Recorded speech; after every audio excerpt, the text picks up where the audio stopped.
It had been a week since Claire moved into the old house near the cemetery. She had gotten it cheap. Too cheap, in fact. But she didn't care. It was a fresh start, far from the city, far from everything she wanted to leave behind. The house itself was quiet and unassuming, but the graveyard behind it always made her uneasy. The locals didn't speak much about it, other than to say that the place had been used for burial centuries ago. No one had been laid to rest there in years, or so they said. One stormy night, Claire was woken by a strange sound. It was faint at first, a soft whispering, like wind through the trees. But as she sat up in bed, the whispering grew louder. It seemed to be coming from outside near the graveyard. Pulling on her coat, Claire grabbed a flashlight and stepped out into the night. The rain had stopped, but a thick fog blanketed the ground. She walked toward the cemetery, the whispers growing louder with each step. They weren't just the wind. There were voices, low, murmuring voices. Claire reached the cemetery gates and hesitated. She knew she should turn back, but something compelled her to push the gate open and walk inside. The whispering was clearer now, as though it was calling to her from beneath the earth. As she moved between the headstones, she saw something out of the corner of her eye, a figure standing by an old weathered tombstone.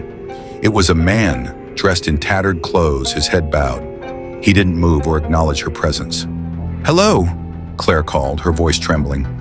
"Are you lost?" The man didn't respond. Instead, he slowly lifted his head, revealing hollow eyes that glowed faintly in the darkness.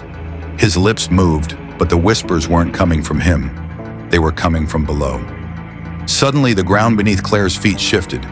The earth seemed to breathe, rising and falling as though something underneath was trying to break free.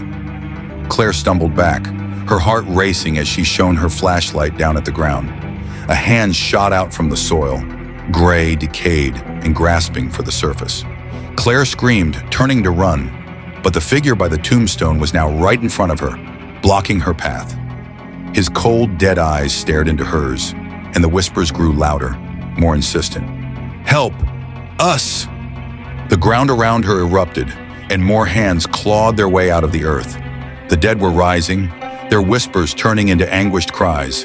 Panicked, Claire ran, but the cemetery seemed to stretch on forever. No matter how far she ran, she couldn't find the gate.